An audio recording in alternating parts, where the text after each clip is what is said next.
So last night, I'm lying in bed scrolling through Reddit, can't sleep. Mind's racing when I stumble upon this AITA thread. It's all these people pouring out their midnight confessions. I start reading and, wow, it's like a whole world of secrets right there in the dark. I don't know why, but something about these stories just hits different in the middle of the night, you know.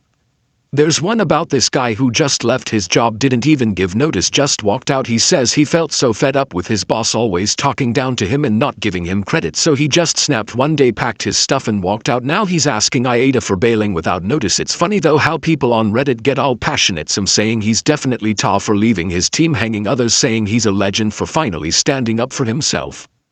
Then there's this girl who writes about her roommate, a true horror show. Apparently the roommate keeps using her stuff without asking, leaves dirty dishes everywhere, and once even wore her favorite dress out on a date without telling her. She says she feels like she's losing her mind because every time she confronts her roommate, the girl just laughs it off or says she's being dramatic. Now she's asking AITA for wanting to kick her out, and people are weighing in with everything from leave now to some saying maybe have a heart-to-heart before making any big decisions. I kept scrolling and there was this dad who's just beside himself. His teenage son came out as gay, and while he thought he was supportive, he accidentally said something hurtful. Now the son won't talk to him. He's devastated and wondering if he just ruined their whole relationship. People are all over the place telling him how he can make it right, others saying he should just give his son space. One commenter even shared how they'd been through the same thing with their own dad and gave this heartfelt advice. It's weirdly comforting how strangers can come together over stories like these. Then there's this one story that really got me. It was about a woman who was going to her sister's wedding. She says she's never really gotten along with her sister because the sister's always been the golden child. The parents are obsessed with her, always praising her for every little thing and somehow making the storyteller feel like she's never enough. She's not jealous, she says, but it's tough when your own family makes you feel invisible. Anyway, the sister asked her to be a bridesmaid, but only so she could look good for the pictures. She didn't even ask her to be involved in any of the planning or let her know about the dress fittings or anything, just treated her like a prop for her big day. Now she's wondering if she should even go or if she'd be tough for backing out last minute. Of course Reddit is split, some telling her to go for herself, not for her sister, and others saying she should just be honest with her family about how she feels.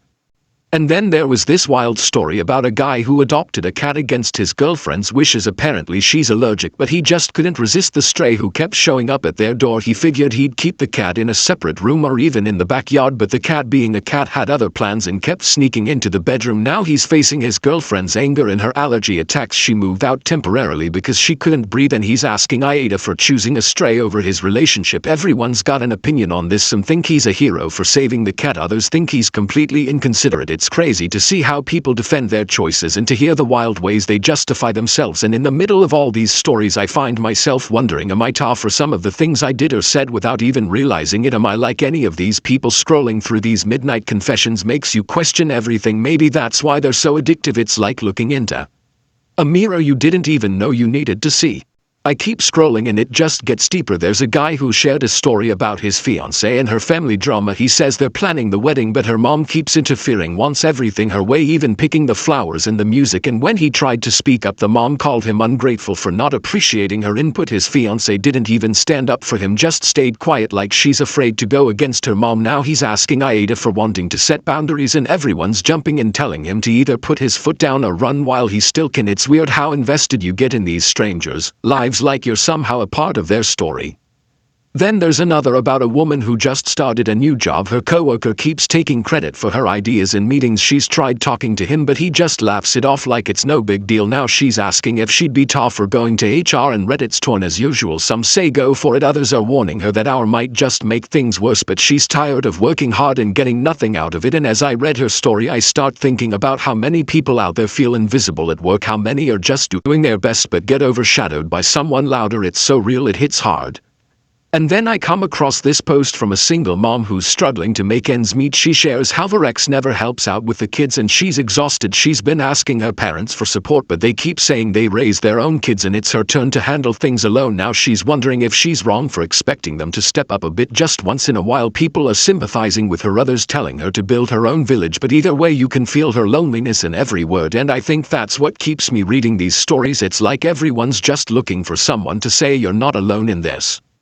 I see one last story before I finally close my eyes. It's a woman who caught her boyfriend texting someone late at night. He says it's nothing, just an old friend, but she's seen this friend's messages before, floaty emojis and all. She doesn't want to be paranoid, but something doesn't sit right. She's asking AITA for confronting him about it, and the comments are split, half saying trust your gut, the other half saying give him space. And I realize these stories stick with me long after I stop reading because they remind me that we're all just trying to figure it out. None of us really have the answers.